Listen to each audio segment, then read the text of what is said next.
শুভেচ্ছা সুস্বাগতম জানিয়ে আজকের এই সেশনটি শুরু করছি। আজকের এই সেশনটিতে আমি Mohammad Sirajul Islam, MA in applied linguistics and ELT আছি কলোকেশন নিয়ে। আজকে কলোকেশনের যে ওয়ার্ডগুলো নিয়ে কাজ করব তার মাঝে প্রথম ওয়ার্ডটি হচ্ছে অ্যাবিলিটি ওয়ার্ডটা নিয়ে আজকে আমরা কাজ করব। সেই অ্যাবিলিটি ওয়ার্ড প্লাস আরও দুটি ওয়ার্ড নিয়ে কাজ করব। টোটাল বিষয়টি হচ্ছে আজকে আমাদের কলোকেশন। তো আজকের এই কলোকেশনে আমরা তো আগেই জানি যে আসলে কলোকেশন কাকে বলে বা কলোকেশন কি সে বিষয়টা জানি। তারপর আরেকটু বলে দিই, যার সাথে যে ওয়ার্ডটি যায়, যে ওয়ার্ডটির সাথে যে ওয়ার্ডটি অঙ্গাঙ্গিভাবে জড়িত হয়, ম্যাচিং হয়, ওই বিষয়টিকে বলা হয় কলোকেশন। কলোকেশন মূলত যেভাবে হয়ে থাকে, কলোকেশন সাধারণত একটি পার্ট অফ স্পিচের সাথে আরেকটু পার্ট অফ স্পিচের কলোকেশন হয়ে থাকে। আর কলোকেশনটা হওয়ার ক্ষেত্রে আমাদের একটা গ্রামেটিক্যাল রুল বা ধর্ম মেনে চলতে হয়। আর সেই গ্রামেটিক্যাল রুল বা ধর্ম নিয়ম মেনে চলেই কলোকেশন সেটটি তৈরি হয়। তো যাই হোক, আজকে যে কলোকেশন শব্দটি কলোকেশন করব বা কলোকেশন পেয়ার সেটগুলো আমরা আলোচনা করব এই টিউটোরিয়ালের মধ্য দিয়ে, সেই শব্দটি হচ্ছে অ্যাবিলিটি। তো অ্যাবিলিটি আদত একটি নাউন পার্ট অফ স্পিচ, এটাকে আমরা নাউন হিসেবে জানি অ্যাবিলিটিটা হচ্ছে the power to do something or the skill in doing it. এটা হচ্ছে কোনো কিছু করার ক্ষমতা অথবা কোনো একটা দক্ষতা, কোনো একটা কিছু করার মধ্যে একটা দক্ষতা, এটাকে মেন করছে অ্যাবিলিটি। কারণ অ্যাবিলিটির সাথে আমাদের যে কলোকেশন ঘটে সেটা হচ্ছে প্রথমত নাউন, যেহেতু ওয়ার্ডটি, সে নাউন ওয়ার্ডটির সাথে আমাদের অ্যাডজেক্টিভ কলোকেট করে। তো অ্যাডজেক্টিভ প্লাস নাউন। তো আমাদের এখানে নাউনটা হচ্ছে মূলত এখানে আমাদের মেইন ওয়ার্ড, যেটার সাথে আমরা অন্যান্য পার্ট অফ স্পিচগুলোকে এনে কলোকেট বা কলোকেশন তৈরি করব। অ্যাডজেক্টিভ সাধারণত এই নাউন ওয়ার্ড অ্যাবিলিটির সাথে যাচ্ছে। এখন এই ক্ষেত্রে আমরা সেই ওয়ার্ডগুলো নিয়ে ডিসকাস করব যে ওয়ার্ডগুলো ভেরি গুড অর ইমপ্রেসিভ বোঝাবে, ভেরি গুড অর ইমপ্রেসিভ বোঝায়, সেই ওয়ার্ডগুলো নিয়ে আমরা এখানে কথা বলবো। তো ভেরি গুড অর ইমপ্রেসিভ মূলক অ্যাডজেক্টিভগুলো এখানে আসবে এই অ্যাবিলিটি নামক নাউনটির পূর্বে। তো আমরা শুরু করি। অ্যাভাব অ্যাভারেজ অ্যাবিলিটি, সাথে একটা অ্যাবিলিটি শব্দটা যোগ করে দেব। Above average ability, amazing ability, exceptional ability, তারপর extraordinary ability, proven ability, remarkable ability, uncanny ability, unique ability. That does mean এখানে above average, above average, amazing, exceptional, extraordinary, and proven, remarkable, uncanny, unique, এই যে শব্দগুলো অ্যাডজেক্টিভগুলো রয়েছে, এই অ্যাডজেক্টিভগুলো দ্বারা very good আর impressive বোঝায়। তাহলে আমরা ক্লিয়ার হতে পেরেছি। এই মুহূর্তে আমরা একটি বাক্য দেখব। He seems to have an uncanny ability. আর মনে হচ্ছে uncanny ability, that does mean remarkable ability রয়েছে বা ক্ষমতা রয়েছে to recognise and develop talented footballers. Talented মেধাবী ফুটবলার তৈরি করার ক্ষেত্রে বা শনাক্ত করার ক্ষেত্রে তার একটি উল্লেখযোগ্য ক্ষমতা রয়েছে। তাহলে আমাদের বাক্যটা একদম ন্যাচারাল একটা বাক্য লক্ষ্য করতে পারি আমরা। এখানে হি হচ্ছে সাবজেক্ট, আর সিমস টু এটা লিঙ্কিং ভার্ব, আর হ্যাভ অ্যান আনক্যানি অ্যাবিলিটি এটা হচ্ছে আমাদের collocation set to recognise and develop talented footballers. এখন আমরা যাব পরবর্তীতে, এভাবে আমরা ব্যবহার করতে পারি। তো বলেছে above average ability, amazing ability, exceptional ability, extraordinary ability, proven ability, and remarkable ability, uncanny ability, unique ability.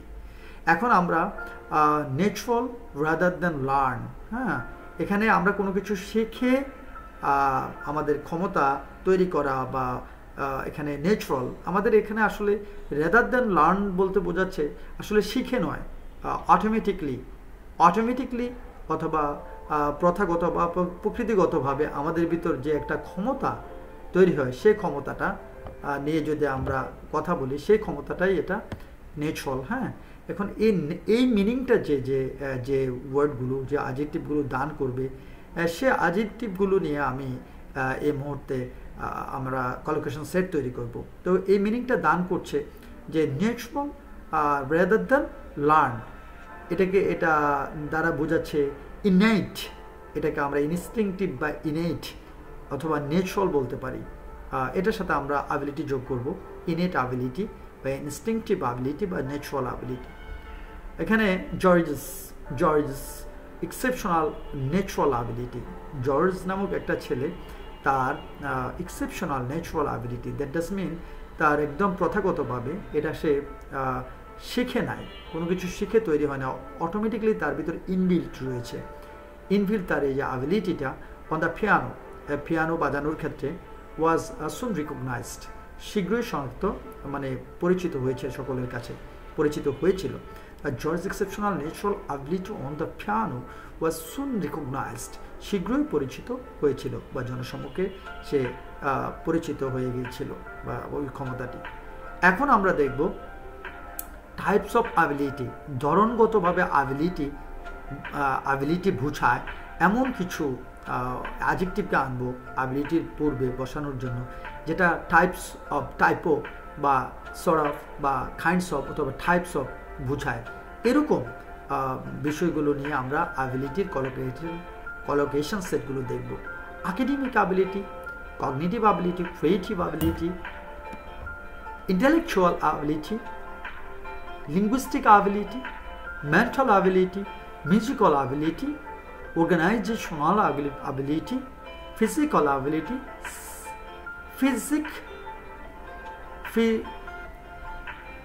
physical ability, psychic ability, technical ability। এই যে এগুলোর সাথে তো টাইপ অফ বোঝায়, কোন ধরনের মানে টাইপ অফ রিলেটেড। যদি আমি অ্যাবিলিটি, কোন ধরনের অ্যাবিলিটি, ধরন রিলেটেড অ্যাবিলিটি যুক্ত কলোকেশন সেটগুলো যদি বলি, তাহলে academic ability, cognitive ability, creative ability, প্রত্যেকটা একটা টাইপ ইন্ডিকেট করছে। Intellectual ability, linguistic ability, remarkable ability, musical ability অথবা instrumental ability, organisational ability, physical ability, তারপর হচ্ছে physical ability, psychic ability, technical ability. মানে একটা বাক্য বললে দেখা যাক ক্লিয়ার হয়ে যাবে আরও। সাম অফ দিস প্রবলেমস অ্যারাউজ, এই সমস্যাগুলোর কিছুটা সৃষ্টি হয়েছিল because A number of the users had limited technical ability, কারণ এখানে যে ইউজার্সরা ছিল, ব্যবহারকারীরা ছিল, তাদের লিমিটেড মানে সীমিত পরিমাণে টেকনিক্যাল অ্যাবিলিটি ছিল, সীমিত পরিমাণে টেকনিক্যাল অ্যাবিলিটির কারণেই ঘটনাটা ঘটেছিল। সাম অফ দিস প্রবলেমস, এই প্রবলেমগুলো তৈরি হয়েছিল, রাইট। এখন আমরা এখানে verb plus noun, that means noun হচ্ছে অ্যাবিলিটি, আর এখানে ভার্বের সাথে আমাদের নাউন অ্যাবিলিটি শব্দটাকে আমরা কলোকেশন সেটে দেখব। তো এখন ভার্ব প্লাস নাউনে এখানে আমরা যে রিলেটেড অ্যাবিলিটি কলোকেশন সেটগুলো তৈরি করব, সেই রিলেটেড তৈরি করতে গিয়ে আমরা সেই ভার্বগুলোকে আনবো যেগুলো হ্যাভ অর শো অ্যাবিলিটি, মানে থাকা বা দেখানো বোঝায়, এরকম ভার্বগুলো আমরা আনবো। তো এরকম ভার্বগুলোর মাঝে থাকা বা দেখানো বোঝায়, সেটা এক নাম্বার হচ্ছে demonstrate, develop, have, possess, prove, show, এগুলো মিন করে থাকা বা দেখানো বোঝায়। তো আমরা বলতে পারি ডেমনস্ট্রেট অ্যাবিলিটি, ডেভেলপ অ্যাবিলিটি, আমরা বলতে পারি হ্যাভ অ্যাবিলিটি, আমরা বলতে পারি এখানে পজেস অ্যাবিলিটি, আমরা বলতে পারি প্রুভ অ্যাবিলিটি, শো অ্যাবিলিটি, এভাবে বলতে পারি। তো আমরা এখানে একটা বাক্য দেখি, the ideal individual will have demonstrated their ability, মানে স্বাতন্ত্রিকভাবে কিছু ব্যক্তি স্বাতন্ত্রিকভাবে প্রদর্শন করেছিল তাদের ক্ষমতাকে, টু ওয়ার্ক ইন্ডিপেন্ডেন্টলি, স্বাধীনভাবে কাজ করার ক্ষেত্রে, and part of a multidisciplinary group, এবং কি তারা ডিসিপ্লিনারি বহু শৃঙ্খলা যুক্ত যে শ্রেণী বা দল ছিল, সে দলের অংশ হিসেবে কাজ করার ক্ষমতা তারা প্রদর্শন করেছিল। দি ইন্ডিভিজুয়াল, আইডিয়াল ইন্ডিভিজুয়াল। তো এখন আমরা এখানে ন্যাচারাল কলোকেশন সেটটা পেলাম কি, কোনটা? যেমন আমরা পেয়েছি এখানে ডেমনস্ট্রেটেড অ্যাবিলিটি, রাইট। এখন আমরা দেখব এখানে নট হ্যাভ অ্যাবিলিটি, মানে এখানে not have ability, that means নাই, নেই, এ নেই যুক্ত মানে অভাব রয়েছে, সেই রকমের ওয়ার্ডগুলো ব্যবহার করব অ্যাবিলিটির সাথে। একটা হচ্ছে ল্যাক, একটা হচ্ছে লুজ।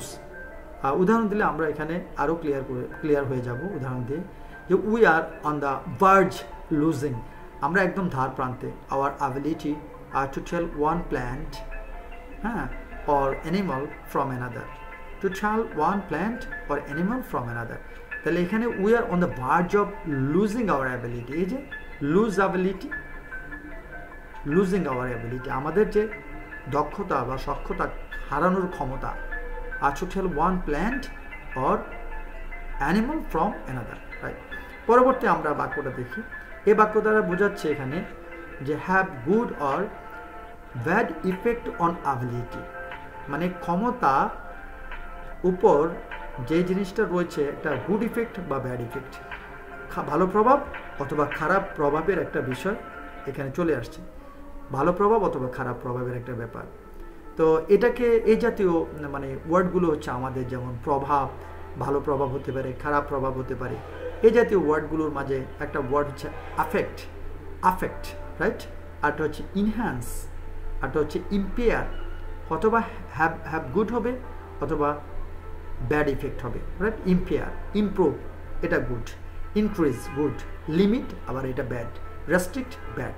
তো এখানে আমাদের কিন্তু আফেক্ট রয়েছে, ইনহ্যান্স রয়েছে। আমরা যদি ইনহ্যান্স নিই আর ইমপ্রুভ নিই, ইনক্রিজ নিই, এদেরকে একটা শ্রেণীতে নিলাম, আর বাকিগুলোকে আরেকটা শ্রেণীতে নিলাম। আফেক্ট, ইম্পেয়ার, তারপর এখানে আমরা লিমিট, রেস্ট্রিক্ট, এগুলোকে আমরা অন্য জায়গাতে আমরা নিয়ে গেলাম এখানে। তো আমরা এভাবে আমাদের অ্যাবিলিটিটাকে দেখলাম। যদি এটা আমি সামারাইজ করি তাহলে এটা দাঁড়াচ্ছে যে অ্যাবিলিটি আসলে বিভিন্ন সেটে বিভিন্ন গ্রামেটিক্যাল টার্মের সাথে ব্যবহার হচ্ছে। একবার সে অ্যাডজেক্টিভের সাথে ব্যবহার হচ্ছে, একবার সে ভার্বের সাথে ব্যবহার হচ্ছে। আবার আরেকটা জিনিস লক্ষণীয় যে মিনিংটা ভিন্ন ভিন্ন মিনিং প্রদান করে, এমন ভিন্ন ভিন্ন মিনিং প্রদানকারী অ্যাডজেক্টিভ, ভার্ব ইত্যাদির সাথে আমরা আমাদের অ্যাবিলিটিকে আমরা ব্যবহার করে কলোকেশন সেট তৈরি করেছি। বেসিকলি এই পুরো বিষয়গুলো যে বই থেকে এসছে সে বইটির নাম হচ্ছে Macmillan collocation dictionary. Macmillan collocation dictionary, এই ডিকশনারিটির ইন্টারন্যাশনাল প্রাইস $131 US ডলার। তো এটা অনেক কমে আমার কাছ থেকে আপনারা নিতে পারবেন স্কিল পাবলিকেশন থেকে। আমাদের স্কিল পাবলিকেশনে বইটি রয়েছে Macmillan collocation dictionary for learners of English. হ্যাঁ, আর এই এক কাভারে আমি দুটো বই দিচ্ছি, একটা হচ্ছে Macmillan collocations dictionary for learners of English, আরেকটি হচ্ছে আমেরিকান ইডিয়মস ডিকশনারি, ম্যাকগ্রো-হিলের যে ডিকশনারিটা আছে। আপনারা ফোন করবেন এই নাম্বারে, এই যে এই নাম্বারটিতে 0167687468, এই নাম্বারটিতে আপনারা ফোন করবেন, রাইট?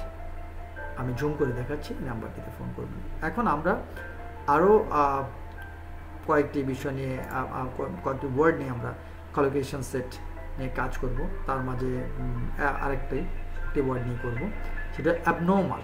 অ্যাবনর্মাল এটা একটা অ্যাডজেক্টিভ, এটার সাথে আমরা কলোকেশন সেট করব। আমরা অ্যাডজেক্টিভটাকে নাউনের সাথে আমরা রাখবো। তাহলে অ্যাবনর্মাল কথাটার অর্থ হলো নট ইউজুয়াল অর টিপিক্যাল, এটা ইউজুয়াল বা টিপিক্যাল না, অ্যান্ড পসিবলি হার্মফুল, এটা যথাসম্ভব এটা ক্ষতিকর। তো এটাকে অ্যাবনর্মাল একটা সিচুয়েশন, অ্যাবনর্মাল একটা বিষয়ের ব্যাপার।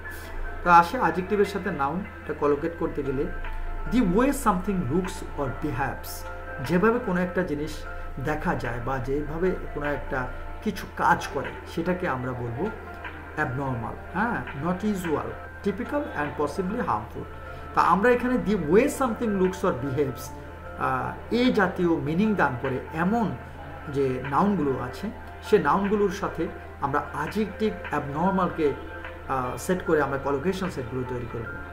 তো এক নাম্বার হচ্ছে এখানে behaviour, movement, pattern, reaction, response, result, rhythm.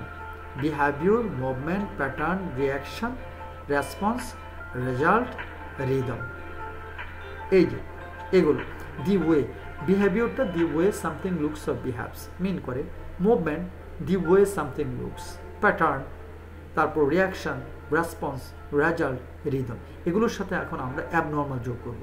তাহলে বিহেভিয়ার, অ্যাবনর্মাল বিহেভিয়ার আমরা বলতে পারি, অ্যাবনর্মাল বিহেভিয়ার আমরা বলতে পারি, abnormal movement, abnormal pattern, abnormal reaction, abnormal response, abnormal result, abnormal rhythm. তো এখানে many captive elephants appear to display abnormal behavior. কি করছে? abnormal behavior শো করছে। তো আমরা এখানে আরেকটা বাক্য দেখতে পারি, in medical use আমরা way something develops or occurs in the body, দেহের মাঝে এটা সৃষ্টি হয় অথবা ঘটে, এরকম বিষয় মিন করতে গিয়ে আমরা এখানে যে কাজটা করব, যে এই জায়গাতে আমরা পাচ্ছি যে এই ওয়ার্ডগুলো, ব্লিডিং, হ্যাঁ, অ্যাবনর্মাল ব্লিডিং হতে পারে, অ্যাবনর্মাল সেল হতে পারে, অ্যাবনর্মাল ডিসচার্জ, অ্যাবনর্মাল জিন, অ্যাবনর্মাল গ্রোথ, অ্যাবনর্মাল টিস্যু, এই বিষয়গুলো এখানে আসে, এই রিলেটেড বিষয়গুলো এখানে আসছে। তো আজকে আমরা এই টিউটোরিয়ালটিতে, সেশনটিতে আমরা অ্যাবনর্মাল প্লাস আমরা এখানে সর্বপ্রথম যেটা নিয়ে কাজ করেছি, অ্যাবিলিটি প্লাস অ্যাবনর্মাল, এই দুটো বিষয় নিয়ে আমরা এখানে কাজ করেছি আজকে আমাদের এই টিউটোরিয়ালে। আমরা ক্লিয়ারলি এগুলোকে আমাদের মেমোরিতে নিয়ে আমরা স্পিকিং এবং রাইটিং দু জায়গায় আমরা অ্যাপ্লাই করার চেষ্টা করব, এতে করে আমাদের ভাষা ন্যাচুরাল হবে এবং আমরা ভালো একটা স্কোর পাওয়ার জন্য আমরা সামনে এগিয়ে যেতে পারবো এই লার্নিংয়ের মধ্য দিয়ে।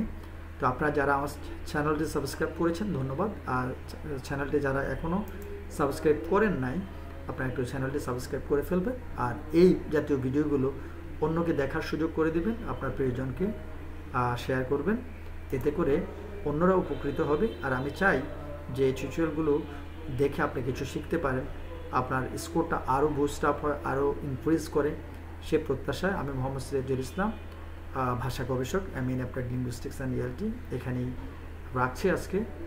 ভালো থাকবেন, সুস্থ থাকবেন, আপনার জন্য একটা আগামী প্রত্যাশায়, সুন্দর আগামী প্রত্যাশায় আমি এখানে আজকে এই মুহূর্তে বিদায় নিচ্ছি। দেখা হবে ইনশাল্লাহ পরবর্তী টিউটোরিয়ালে। ভালো থাকুন, সুস্থ থাকুন ততক্ষণ পর্যন্ত। আসসালামু আলাইকুম রহমতুল্লাহ।